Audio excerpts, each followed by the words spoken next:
Hello everyone, welcome to another episode of United we stand. तो जितने भी सारे लेटेस्ट ट्रांसफर अपडेट्स हैं और जितने भी सारे ब्रेकिंग न्यूज हैं, सबको लेके वापस से और एक वीडियो लेके मैं आ गया आपके सामने। चलिए इस वीडियो को शुरू करते हैं with the news of Dembélé का हियर वी गो आ गया and he will be an official PSG player soon. Official announcement PSG की तरफ से बहुत जल्दी आ जाएगा, क्योंकि डेम्बेले का जो मेडिकल है वो आज बुक हो गया है। आफ्टर मेडिकल इज डन और जितने भी सारी साइनिंग फॉर्मेलिटीज है वो खत्म हो जाए, उसके बाद ऑफिशियल अनाउंसमेंट पीएसजी से आ जाएगा।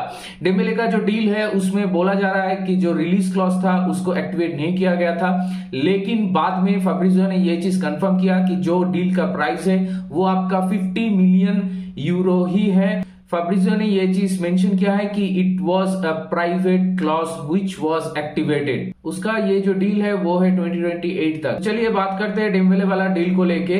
तो जब से ये हिरवी को आ गया उसके बाद से मैं देख रहा हूं कि बहुत सारे बार्सिलोना फैंस डेम्बेले को बोल रहे हैं कि ये एक स्नेक मूव है, और कुछ बार्सिलोना फैंस जो है वो इस मूव को लेके बहुत ही नाखुश हैं, क्योंकि उन लोगों को लग रहा है कि डेम्बेले अगर बार्सिलोना से चला गया तो ये बहुत ही एक बड़ा लॉस है बार्सिलोना के लिए। तो बहुत सारे ऐसे ओपिनियंस, तरह तरह के ओपिनियन सोशल मीडिया में फ्लोट कर रहे हैं, जो कि बहुत ही ऑब्वियस है कि ये चीज होगा अगर कोई प्लेयर आपके क्लब से दूसरे क्लब में जाता है, जिनको आप सोचे थे कि वो आपके प्लान में है, और जो लास्ट सीजन में भी जावी के अंडर ठीक ठाक परफॉर्मेंस दिया था, क्योंकि उसका जो मेन इशू था इंजुरी, वो लास्ट सीजन में थोड़ा कम था। लेकिन मैं सारे बार्सिलोना फैंस से कुछ चीज बोलना चाहता हूं। पॉइंट नंबर 1, डेम्बेले का जो लेवल था, डेम्बेले जैसा प्लेयर था, वो आपके क्लब के स्टैंडर्ड को मैच नहीं करता। मतलब आपके क्लब का जो स्टैंडर्ड है वो था Messi, Ronaldinho, Rivaldo, Xavi, Iniesta, Rijkaard, ये था आपके क्लब का स्टैंडर्ड।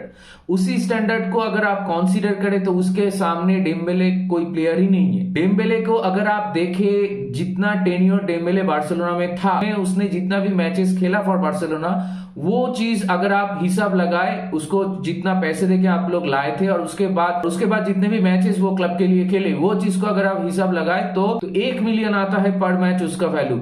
वो क्या उस लेवल का प्लेयर है जो क्या 1 मिलियन पर मैच कॉस्ट करता है आप लोगों को? नहीं ना। तो मेरा यही कहना है कि डेम्बेले जैसा प्लेयर अगर आपके क्लब से जा रहा है पेरिस सेंट जर्मन, तो ठीक है, इसको लेकर उतना रोने की कोई बात ही नहीं है, क्योंकि अगर मान लीजिए डेम्बेले नहीं भी जाता, वो रुक जाता, लेकिन क्या गारंटी है कि वो 5 या 10 मैच अच्छा खेलने के बाद, अच्छा खेलना तो दूसरा बात है, लेकिन मान लीजिए अगर अच्छा खेल भी लेता तो 5 या 10 मैच बाद उसका वापस से इंजुरी इशू नहीं हो जाता, इसका कोई गारंटी है क्या आप लोगों के पास? नहीं ना। तो फिर मेरे ख्याल से कि डेम्बेले अगर जाता है, जो प्लेयर जाना चाहता है क्लब से, उसको जाने ही देना चाहिए।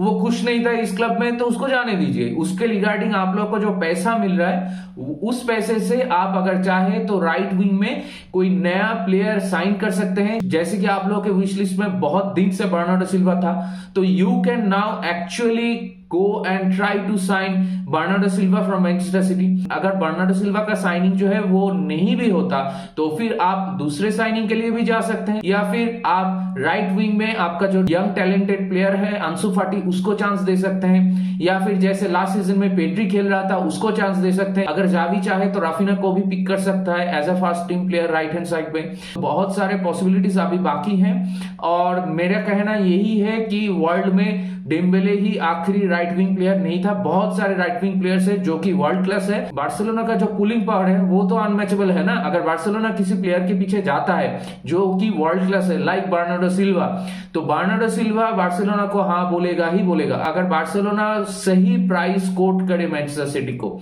ये ही इंपॉर्टेंट है। बार्सिलोना का जो इशू है वो पैसे को लेके ही है। तो डेम्बेले को बेच के आप लोगों को जो पैसा मिल रहा है, उस पैसे के साथ आप अपना कुछ पैसा जोड़िए और ट्राई करिए बर्नार्डो सिल्वा का जो डील है उसको कंप्लीट करने का। और अगर वो नहीं भी होता है तो बर्नार्डो सिल्वा भी वर्ल्ड का आखिरी राइट विंगर नहीं है, और भी सारे राइट विंगर्स हैं जो कि बार्सिलोना में आके फ्लरिश कर सकते हैं। तो मेरा कहना यही है मोटा मोटी कि इस डील को लेके उतना मायूस मत होइए, इस डील को लेके उतना मत सोचिए। You guys should move on and look for greener pastures. इसके बाद बात करेंगे फ्रैंक केसी को लेके बार्सिलोना से, क्योंकि Franck Kessie has agreed to join Saudi league. और अल अहली और बार्सिलोना के बीच जो फाइनल डॉक्यूमेंटेशन है वो काम अभी चल रहा है। फ्रैंक केसी के लिए बार्सिलोना को 15 मिलियन यूरो मिल रहा है, जो कि मुझे लगता है कि थोड़ा कम है। मेरा कुछ दोस्त जो बार्सिलोना फैंस हैं उनसे भी मैं ये चीज को लेकर बात किया तो वो लोग भी बहुत खुश है। 15 मिलियन तो मिल रहा है तो खराब क्या है, वो तो फ्री में ही आया था ना। तो मेरा कहना ये है कि फ्रैंक केसी जैसा प्लेयर था और वो जैसा सर्विस दिया बार्सिलोना में, तो मेरे ख्याल से उसको अगर आप बेच रहे हो तो you should get something around 25 million euro. 25 से 30 के बीच अगर आपको कुछ मिलता तो मेरे ख्याल से वो बहुत सही रहता। लेकिन जैसे सब लोगों को मालूम है कि फ्रैंक केसी के लिए बार्सिलोना को कुछ पैसा खर्च करने नहीं हुआ था, तो इसलिए अभी 15 मिलियन मिल रहे हैं, तो सारे फैंस थोड़ा ओवरवेल्म हो रहा है इस बात को लेकर। तो फ्रैंक केसी चले जाने के बाद बार्सिलोना के डिफेंसिव मिडफील्डर पोजीशन में कौन खेलेगा, रेगुलर बेसिस में फर्स्ट 11 में कौन पिक होगा, ये देखने वाली बात होगी। क्योंकि मेरे ख्याल से फ्रैंकी डी जॉन्ग और गुंडोगान इन दोनों को आप ड्रॉप नहीं कर सकते। तो यही देखने वाली बात होगी कि डिफेंसिव मिडफील्डर रोल अभी कौन निभाता है बार्सिलोना में। चलिए बात करते हैं पीएसजी को लेकर। तो डेम्बेले वाला डील को सिक्योर करने के बाद अभी पीएसजी गोंकालो रामोस के पीछे पड़ा है।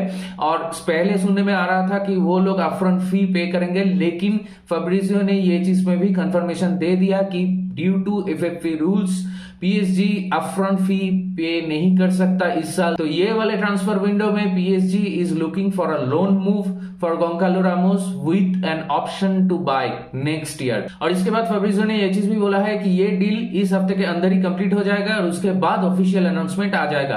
तो देखिए मेरे ख्याल से गोंकालो रामोस वाला जो मूव है वो पीएसजी के लिए बहुत ही बेहतर है, क्योंकि वो लोग पहले हॉयलैंड के पीछे गए थे, उसके बाद लाहोविच के पीछे भी गए थे वो लोग, लेकिन वो दोनों मूव में वो लोग नाकाम रहे। तो उसके बाद गोंकालो रामोस के लिए वो लोग गए। और गोंकालो रामोस अगर देखा जाए वो भी यंग है और बहुत ही टैलेंटेड प्लेयर है, तो मेरे ख्याल से वो पीएसजी में अच्छा ही करेगा। स्पेशली पीएसजी में अगर आप देखो जो करंट मैनेजर है पीएसजी का लुइस एनरिके, वो बहुत ही बढ़िया मैनेजर है।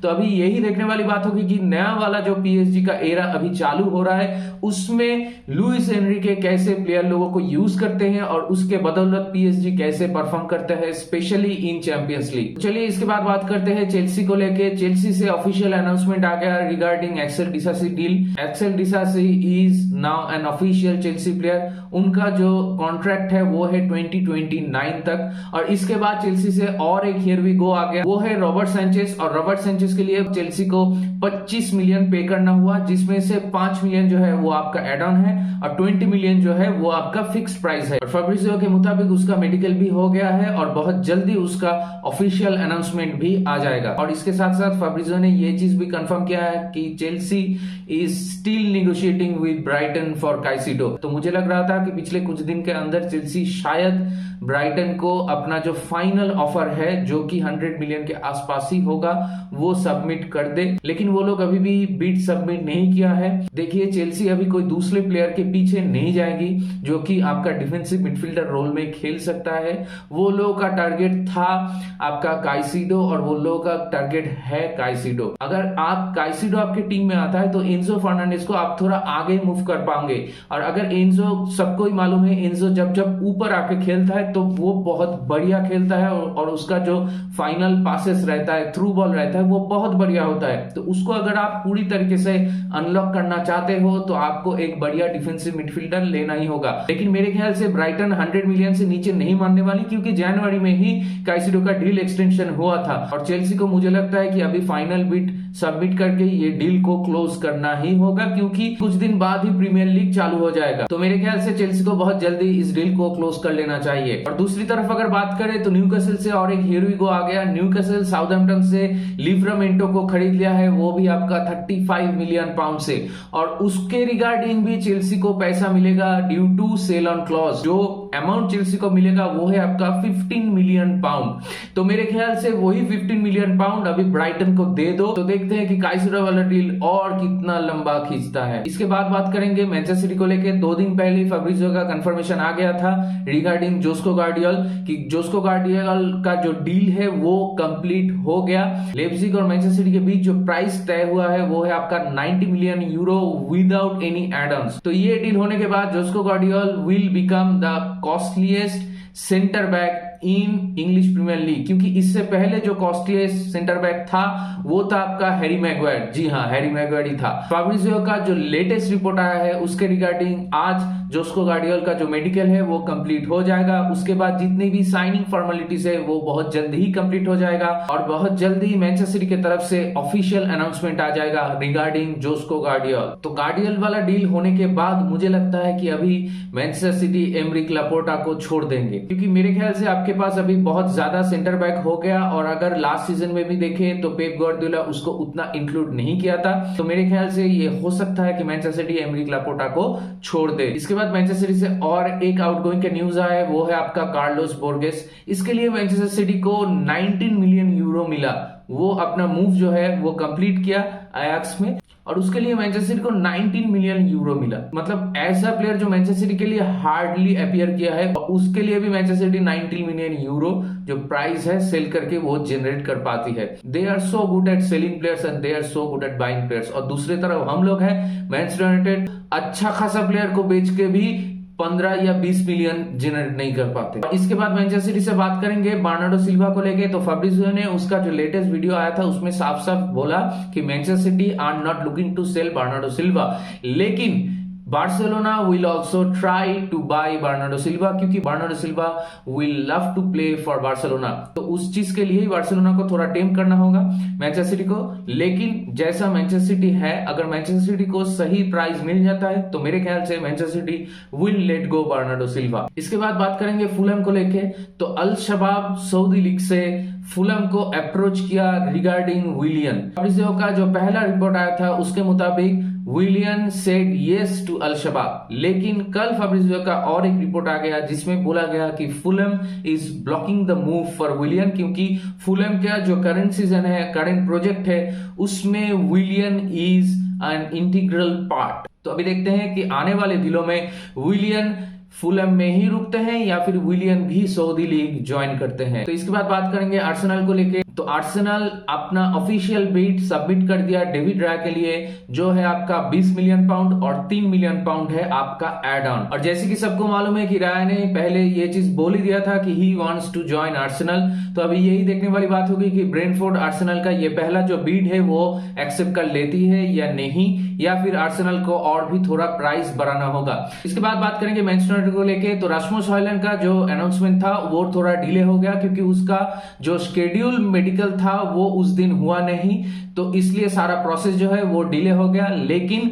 अभी इस चीज में एक फाइनल कंफर्मेशन आ गया कि सैटरडे को ओल्ड ट्रैफोर्ड में मैनचेस्टर यूनाइटेड का जो फ्रेंडली मैच है लेंस के साथ, वो मैच से पहले Manchester United will unveil Rasmus Hojlund in Old Trafford in front of the supporters. इसके बाद बात करेंगे मैनचेस्टर यूनाइटेड में जो फ्रेड का सिचुएशन है उसको लेके। देखिए, फैब्रिजियो रोमानो हर बार बोला है कि फ्रेड विल गो 100%, लेकिन गैलाटासराय के साथ शायद फ्रेड का जो डील है वो ना हो पाए, क्योंकि फ्रेड का जो डील है वो थोड़ा कॉम्प्लिकेटेड है गैलाटासराय के लिए, लेकिन उसमें कोई डिटेल न्यूज नहीं आया कि क्या क्या कॉम्प्लिकेशंस है उसमें। तो उसके रिगार्डिंग मुझे थोड़ा रिसर्च करना होगा और उस चीज को मैं अगले वीडियो में इंक्लूड करूंगा। तो फैब्रिजियो ने ये चीज पोस्ट में डाला था क्योंकि फ्रेड के जगह पे गैलाटासराय अभी एंडोम्बेले के लिए जा रहा है टॉटेनहम के पास। तो इसके बाद फैब्रिजियो का एक दूसरा रिपोर्ट आया regarding Donny van de Beek के लिए रियल सोसिएदाद और Manchester United are still negotiating. तो हो सकता है कि Donny van de Beek might end up in Real Sociedad. तो आप लोग प्रे कीजिए कि डॉनी वैन डे बेक के लिए हम लोग को एक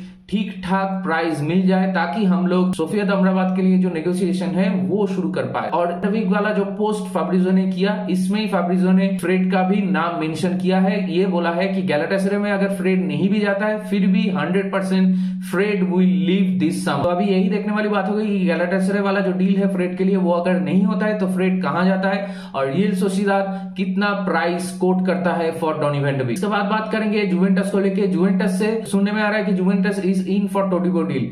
तो कुछ दिन पहले मैनचेस्टर यूनाइटेड के साथ भी टोडिबो का लिंक आया था, लेकिन सबको पता है कि हम लोग नहीं जा सकते क्योंकि हम लोग प्लेयर सेल नहीं किए। दूसरी तरफ जुवेंटस के साथ चेल्सी का जो नेगोशिएशन चल रहा था regarding Lukaku and Vlahovic swap deal, उसमें लेटेस्ट अपडेट यही है कि लाहोविच को लेके अभी भी चेल्सी श्योर नहीं है, इसलिए चेल्सी जुवेंटस से एक अपफ्रंट फी मांग रही थी फॉर लुकाकू, लेकिन जुवेंटस का जो स्टांस है वो क्लियर है। जुवेंटस लुकाकू के लिए कोई भी पैसा नहीं देना चाहता, जुवेंटस रिटर्न में लाहोविच ही देना चाहता है और सामने से चेल्सी से पैसा मांग रहा है। लेकिन अभी भी चेल्सी इस चीज को लेके कोई फाइनल डिसीजन नहीं लिया, लेकिन सुनने में आ रहा है कि बहुत जल्दी इस चीज में भी एक क्लैरिटी आ जाएगी कि चेल्सी लाहोविच के लिए जाएगी कि नहीं जाएगी। अगर चेल्सी को लगता है, पोचेटिनो को लगता है कि हाँ लाहोविच will improve their front line, their Vlahovic is a proper striker who can improve Chelsea's front line, तो वो लोग लाहोविच के लिए जाएंगे और उसी के साथ साथ लुकाकू को बेच देंगे